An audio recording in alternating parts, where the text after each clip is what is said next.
kind invitation and this really kind presentation of both, and for the organization of this doctoral seminar with a so impressive name, the Mathematics and the World.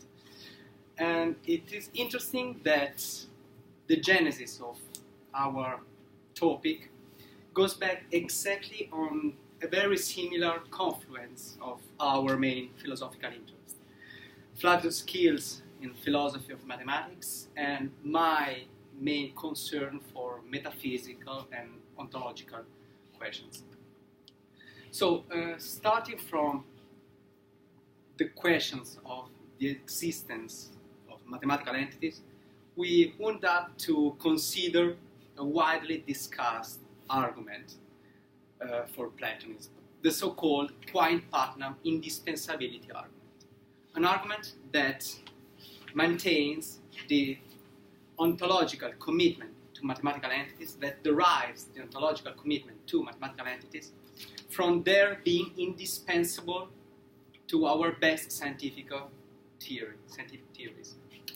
Indeed, although some brave attempts to criticize his premises, the indispensability argument is still taken as a very strong argument within a Quinean ontological quantificational account of existence. However, as soon as referred to somewhat different metaphysical account, this argument is usually considered as irrelevant. So, in our talk, we will try to analyze the problems arising from with the application of this argument in other different meta-ontological contexts. And we will focus in particular on two metaphysical approaches, such as the one proposed by Kit Fine and the one proposed by Jonathan Schaffer. The first one working at NIU in New York, and the second one at the University of Rutgers. We'll then advance some reasonable reviewed version of the argument, and we will evaluate whether this way the indispensability argument might still work, even outside the standard Quinean quantification view. So, but let us make a step back in order to clarify some key notions of the whole talk. First of all, we would like to clarify the meaning of mathematical entities, and you can see in your handout.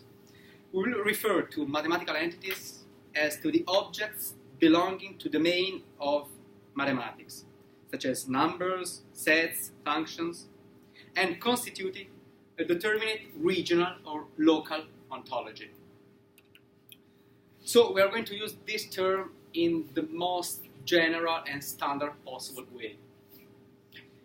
Dealing with this kind of entities, we ought to distinguish within the ontological and metaphysical debate two main positions. The realist one, that maintains that mathematical entities do exist, and the anti-realist one, according to which mathematical entities do not exist, being nothing but fictions, symbols without any reference. Setting aside this challenging position, which reduces mathematics to a pure art of redacting formalized text, today we're going to focus on a special kind of realism towards those entities, the so-called Platonism. Given its ontological costs, Platonism might be considered as the strongest realist position within the ontological debate, maintaining that mathematical entities exist, and as you can see in your handout, the definition of Platonism, exist independently from any abstraction from concrete entities, independently from any construction from pure intuition of space and time. They exist independently from our knowledge. This is a standard way to characterize Platonism, for sure.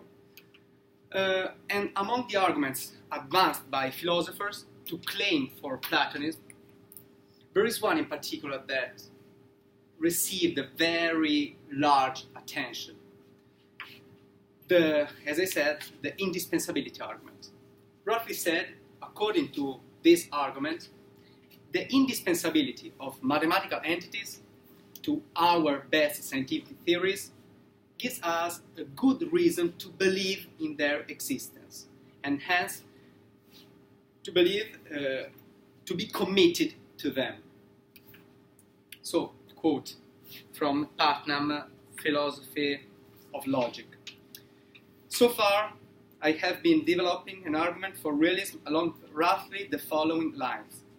Quantification over mathematical entities is indispensable for science, both formal and physical. Therefore, we should accept such quantification. But this commits us to accepting the existence of the mathematical entities in question. This type of argument stems, of course, from Quine, who has for years stressed both the indispensability of quantification over mathematical entities and the intellectual dishonesty of denying the existence of what one daily presupposes. Attracting a really great deal of attention, there are several variations of the argument. But since our main concern here is not to analyze these different variations, we are going to proceed by focusing on a very clear formulation of this argument, namely the variation proposed by Mark Coleman. And as you can see in your handout, it might be so. It is composed by two premises and one conclusion. The first one is we ought to have ontological commitment to all and only the entities that are indispensable to our best scientific theories. P2. Mathematical entities are indispensable to our best scientific theories. Conclusion. We ought to have ontological commitment to mathematical entities. The argument is valid as a kind of modus ponens, and the conclusion C is usually considered as a good reason to support Platonism, forcing, on the other hand, anti-realists to find where the argument goes wrong. Nevertheless, the argument is not, for sure, universally accepted, and some interesting objections were advanced against it. The most famous one is probably Field's nominalization program presented in his Science Without Numbers, 1980, where he nominalized a large fragment of the Newtonian gravitational theory, trying to demonstrate that P2 is false, and that mathematical entities are, in fact, dispensable to our best scientific theories. However, this is not our main concern, and we are not going to discuss this criticism, these kind of objections. Rather, before going ahead and evaluating this argument, some clarification seems to be really important. For instance, it is important to have some definition of some really key notions in here, such as best scientific theory, dispensability, indispensability, attractive scientific theory. Starting from best scientific theory. Let T be a scientific theory, then we say that T is our best scientific theory, if and only if T is considered as such by working scientists. Dispensability. Let X be an entity and T a scientific theory, then we say that X is dispensable to T, if and only if X is eliminable from T and the theory resulting from the entity's elimination, T star, call it T star, is at least as attractive as T. Then indispensability, that is really important in the whole talk. Let X be an entity, then we say that X is indispensable to our best scientific theory, if and only if X is not dispensable to our best scientific theory. And then the notion of attractivity applied to scientific theory. Let T scientific theory, then we say that T is an attractive scientific theory if and only if it satisfies the desiderata for good scientific theories.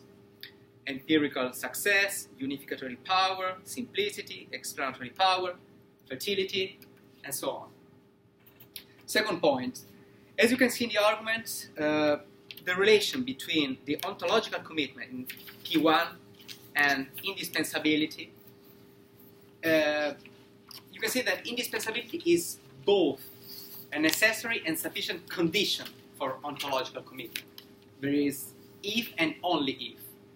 Well, since in our work the indispensability argument just need indispensability as a sufficient condition for ontological commitment, we decide to drop the necessary condition. So to drop the and if and only if.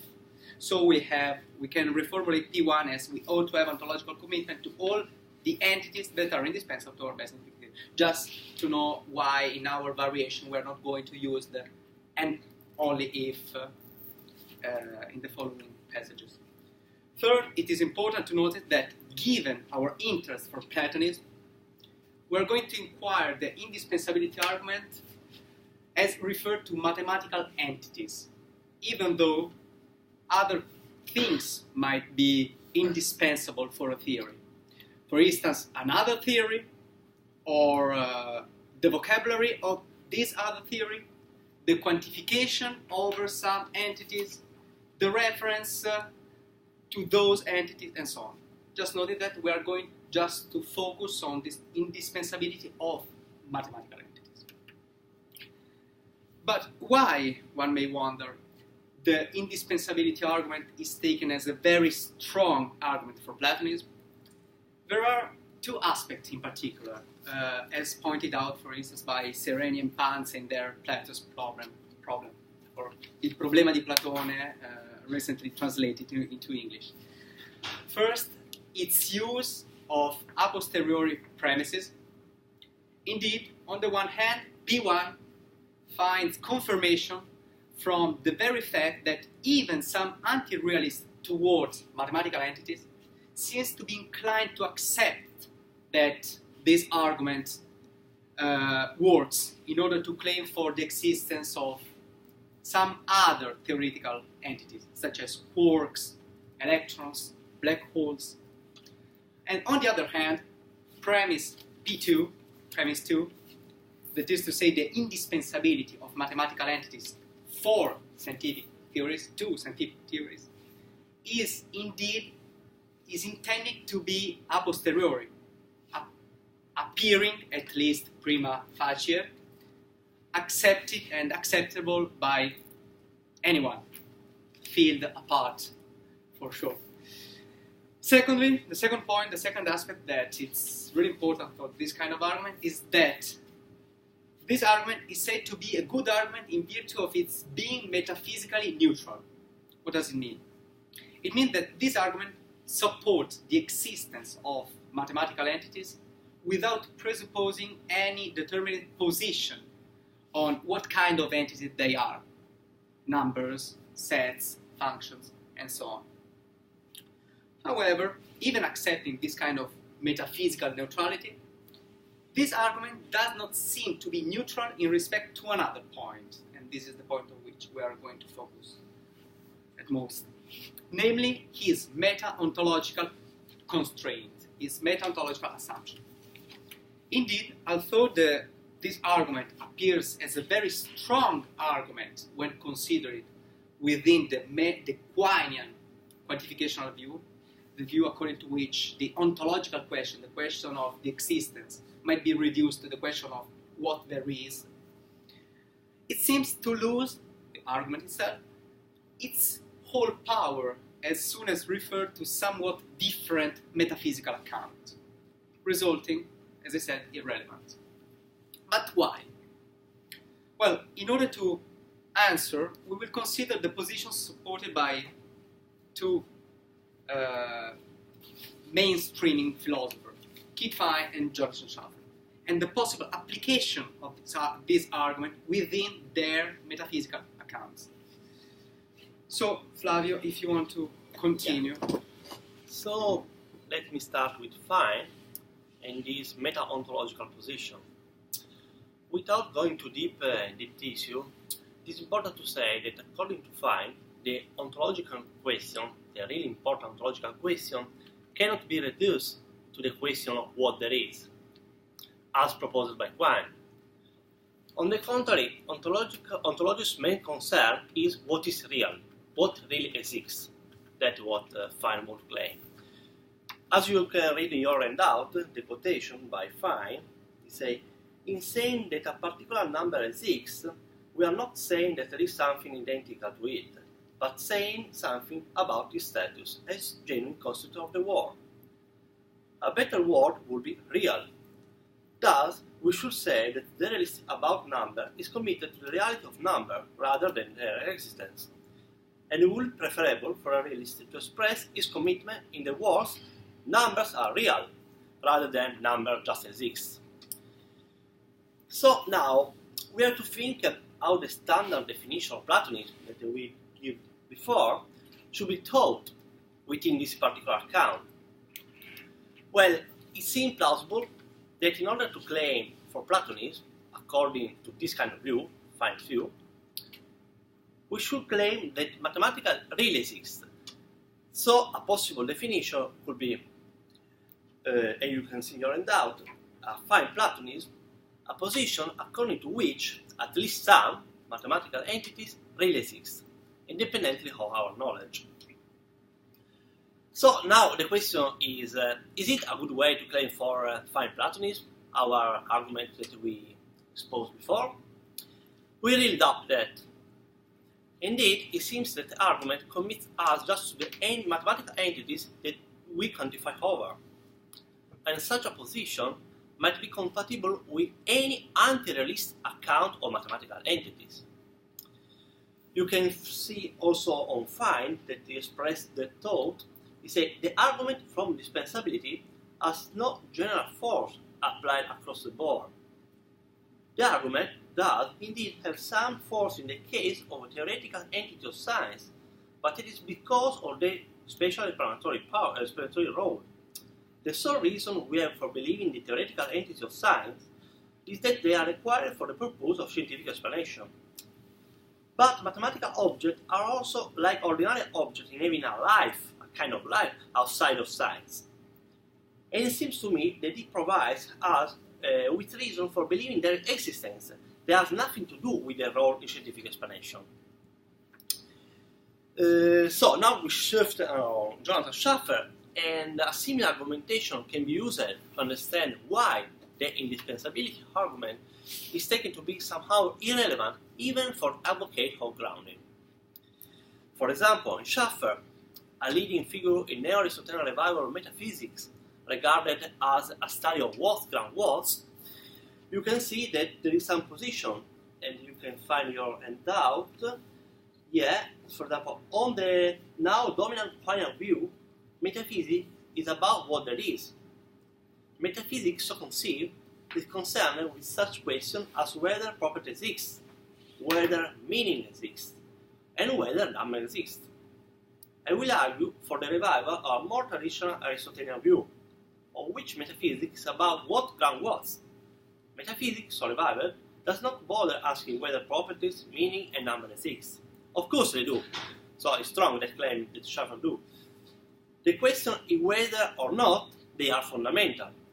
The salient question about number is whether they are transcendent substance or grounded in concreta. The question is not whether number exists, but how. So it's a kind of different view. And we can think to here as well a possible definition of Platonism in this kind of view.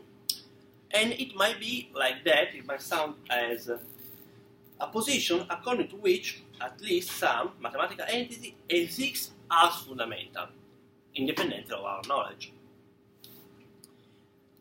So, even accept the idea that the question of existence might be understood in terms of a quantification, a metaphysical position of this kind remains indifferent to the indispensability argument, since it says nothing on the way things exist. In other terms, on the position within the hierarchical truth of what there is. Hence, even accepting this argument and this conclusion, there would be no reason to claim for a Platonism in this kind.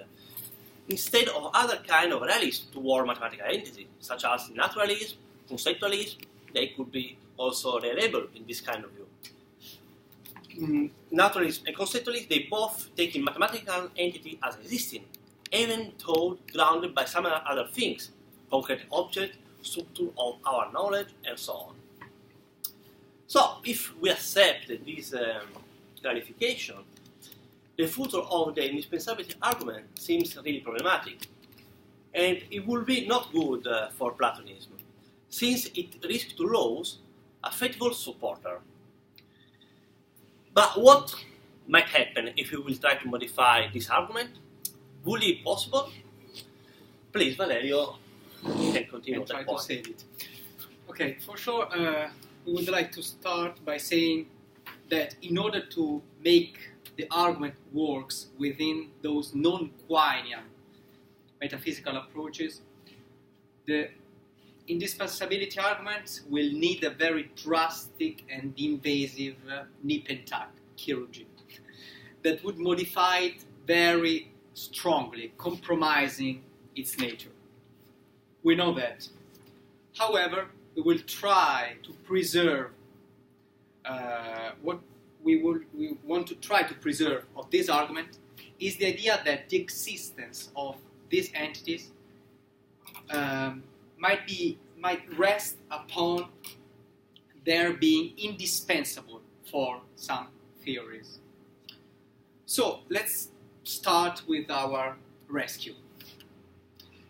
And in order not to run out of time, we will concentrate on just one reviewed version of the indispensability argument, and in particular on a version which would focus on the idea of fundamentality in order to save this argument. We set aside the notion of reality, finite notion of reality, which is taken as primitive and so on. It's a really long argument. So then, let's try to rescue this argument within a Schafferian, neo-Aristotelian approach. So, first attempt. It is page 3 of your handout. As we said, in order to claim for Platonism, here in this kind of metaphysical position, conclusion C ought to say something on the fundamentality of mathematical entities. Should say something on their being ungrounded, not grounded by other entities, by concrete entities, by pure intuition. Set aside God.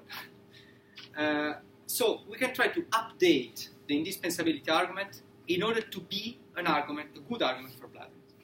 And first of all, we can think to add to the original argument proposed by Coleman a kind of ground commitment or metaphysical commitment, where having a ground commitment to X means is the same that X are such that they are fundamental.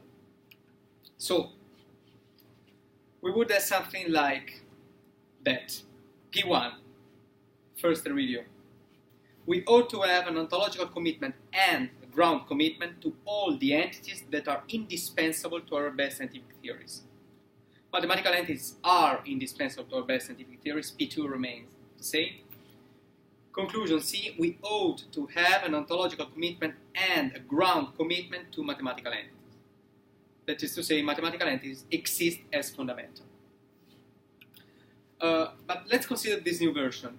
First of all, we can start focusing on the notion of ontological commitment. Since within this kind of view, as it was quoted by Schaffer too, to have an ontological commitment is something trivial. We have ontological commitment to everything. We have the so-called free lunch. We just need to assert, to claim that we have fundamental things and that all things derived is something free. We can accept them. It's not a greatest, a higher ontological cost. So, since we have an ontological commitment within this kind of view to everything we quantify over, so fundamental entities, grounds, grounding relation, and also grounded entities, it appears trivial. So we can think to drop it. And we have another formulation, always in the first attempt. We ought to have a ground commitment to all the entities that are indispensable to our best scientific theory. So we don't repeat ontological commitment. We just focus on ground commitment. P2, mathematical entities are indispensable to our best scientific theories. It's the same as above. We ought to have a ground commitment to mathematical entities. So, that is to say, mathematical entities exist as fundamental. We know that everything exists. But let's analyze P1. And then the relation between fundamentality and indispensability for scientific theories. Are we willing to accept, and this is a key question, that indispensability for scientific theories entails any kind of metaphysical fundamentality?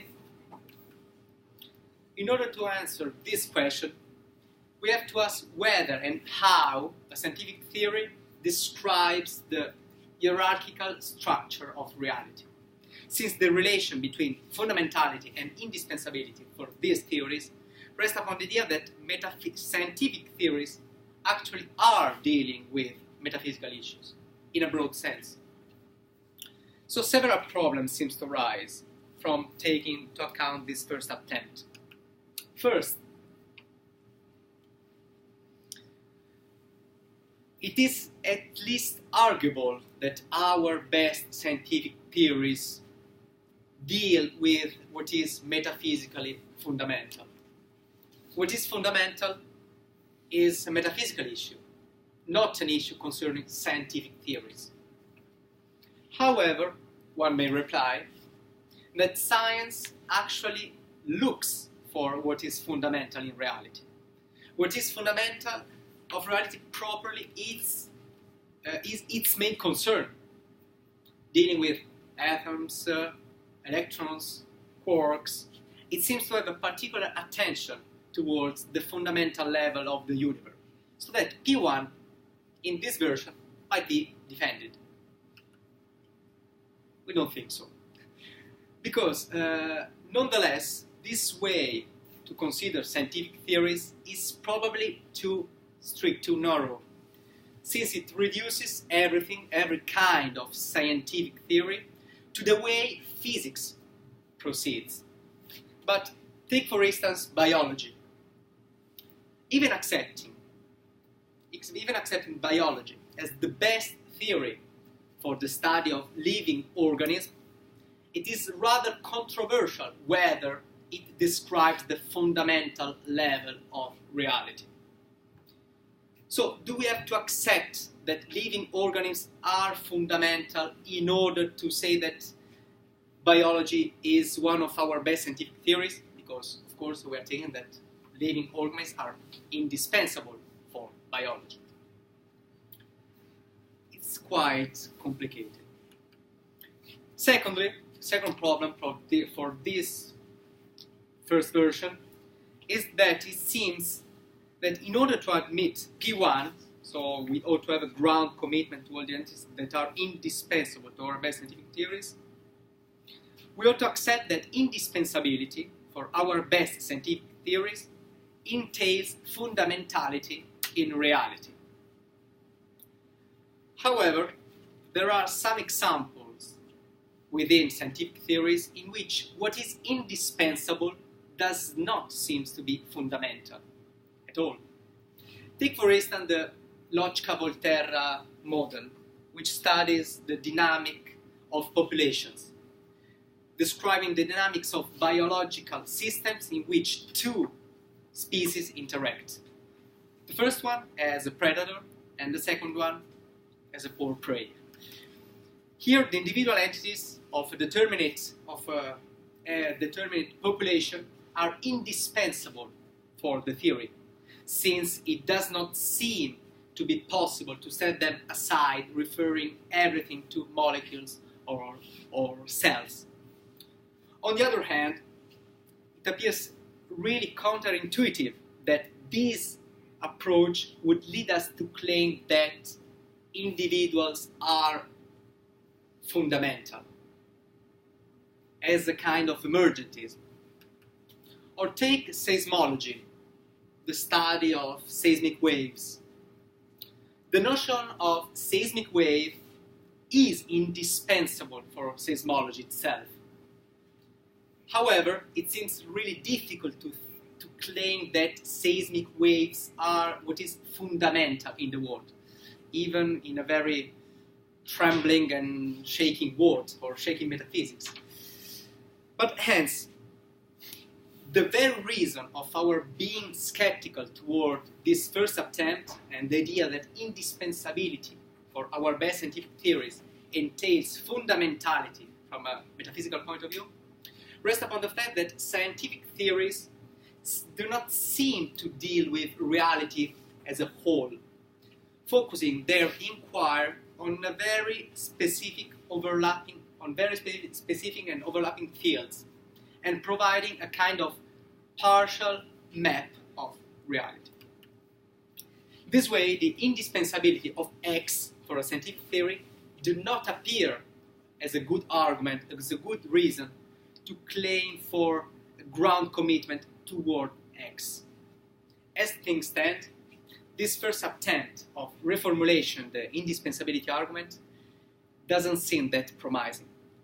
Something other needs to be changed. So now Flavio is going to present a new attempt of resolution, more convincing, hopefully. Yeah, so now let's try to consider another possible review of this argument in the light of Schaffer's ontology. It seems plausible to substitute, before we are indispensable to our best scientific theory, and it seems that we can substitute it with indispensable to our best theory of the hierarchical structure of the reality. Here note that, as you can see in your handout, indispensable to our best theory of the hierarchical structure of reality actually can be understood as indispensable to our best metaphysical theory. So the argument looks like, as you can see in your handout, P1, we ought to have a ground commitment to all the entities that are indispensable to our best metaphysical theory. P2 will be mathematical entities are indispensable to our best metaphysical theory. And in conclusion, we ought to have a ground commitment to mathematical entities. So we can infer that mathematical entity exists as a fundamental. So now let's focus on P1 and P2 and discuss them. On P1, first of all, we have to investigate which kind of relationship exists, if it actually exists, between the notion of fundamentality and the notion of indispensability within a metaphysical theory. We think that a clarification of the notion is a first step in the acceleration. Actually, before, when we were dealing with a scientific theory, the notion of indispensability was based on other two notions, namely eliminability and attractive theory. With regard to the notion of eliminability, we have to observe that it was clarified referring to a formalized version of the scientific theory. So the question is, could we use this approach within a metaphysical theory? It thinks that we have no reason to accept this approach for a scientific theory and not for a metaphysical theory. I mean, we might question the approach itself, but it does not appear to be reasonable if we argue against this case and at the same time we let the previous case unquestionable. So we might think that a formalized version of our metaphysical theory could be useful in order to grasp the notion of eliminability. Similarly, the notion of attractive theory was clarified, claiming that it might be based on parameters such as explanatory power, is unificatory power, lack of logical contradiction, and so on, similar other notions. clearly this notion is not so sharp, but there is not so much difference between this situation and the previous one. So if we accept that it was a good working before, now we have to accept here as well. Of course, further investigation are needed, but here our goal is just to show that a possible way to clarify this notion can be done following Coleman, as before. Just to be clear, this notion doesn't mean it is the only way or the more appropriate, but it's just a possible way. Now let's reconsider a few problems that Valerio has pointed out, and we'll face it in the first review. There was a question, and was, does a metaphysical theory deal with what is fundamental in reality? In this case, it clearly is not problematic, since here a metaphysical theory deals with what is fundamental by definition. So it's like a tautology, but at least this is not a problem. Now let's focus on another problem. Does indispensability imply fundamentality? Here, the problematic case that Valerio has shown does not seem to be easily recognizable. Indeed, they seem that were related to the fact that some scientific theory deal with a specific domain of the reality, and they do not aim to describe the reality as a whole. For this reason, there might exist a gap between this spatial scientific theory and a more fundamental one. And that was the reason because we found some indispensable but not fundamental notions. A metaphysical theory, instead, is a theory that deals with the reality as a whole by definition. Hence, this issue is not so problematic in this case. Thus, even if we do not have good reason to accept it, at least we can remain neutral on it, and hope for further investigation that we will support its validity. Anyway, we would like to sketch a possible way out. Indeed, if we are able to, for example, that's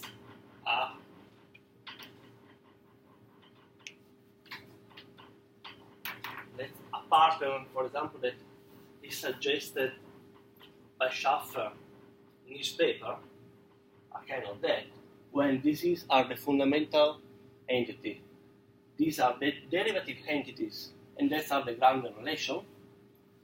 So, if we are able to deal with any derivative entity just using the grounding relation and the fundamental entity, so I mean, like if we call it x, and we can, speaking about x, just referring to its grounding relation, like M, F, and A and B, we can call.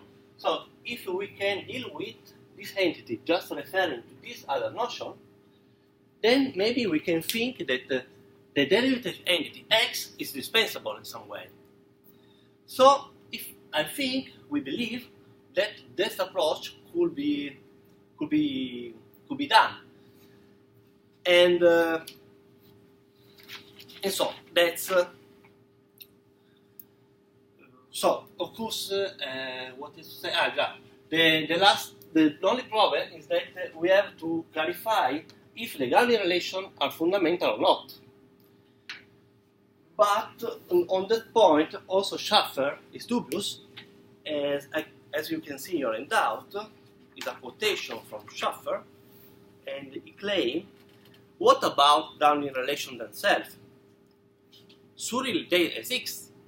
So are they fundamental or derivative? Undecided. So we think that is a possible way out, but it needs, of course, further investigation.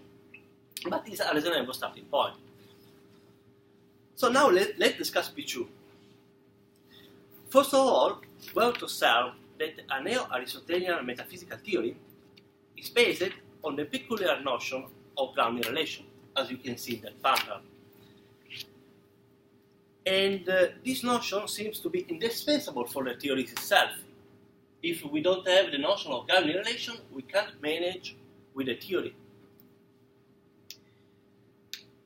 So now note the following one, that a grounding relation is a peculiar metaphysical relation that presupposes the following notion: a relation that associates an element with another element, a fundamental with a derivative entities, or a derivative entities with another derivative entities.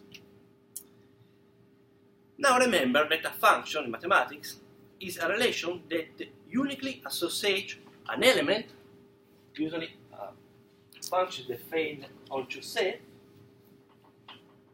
It is defined as a relation that associates each element of the first set with an element of the other set. But if the two sets are the singleton, I mean if A is equal to that singleton and B is equal to that singleton, then our function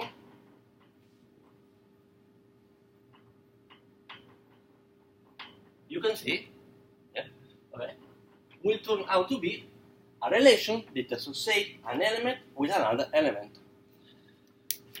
So, a grounding relation seems to presuppose the notion of function. If it is so, the notion of function is somehow indispensable to the grounding relation, and so it is indispensable to any neo-Aristotelian metaphysical theory.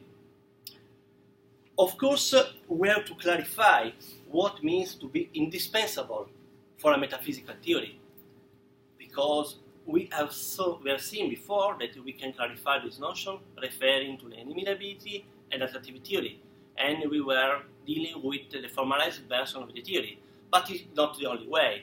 So, first of all, we have to clarify what does it mean within a metaphysical account, which is the meaning within a metaphysical account of the notion of indispensability, but this is a possible way to deal with it.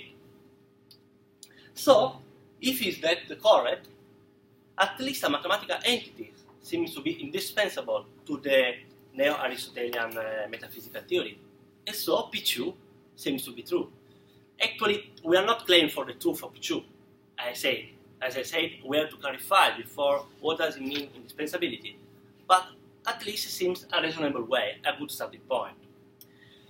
So that's our claim, and that's our conclusion, that this second version of indispensability argument, I mean with the ground commitment indispensable to our best metaphysical theory, seems to be a good candidate for a reformulation of that argument within a non-Quinian meta-ontological account of existence. To be clear, saying that it is a good candidate, it does not mean that it actually works. But we believe that it is a promising starting point, at least. So we might conclude saying that this last version seems to be an appropriate attempt to support a neo-Aristotelian Platonism dealing with the notion of indispensability. Thank you for your attention.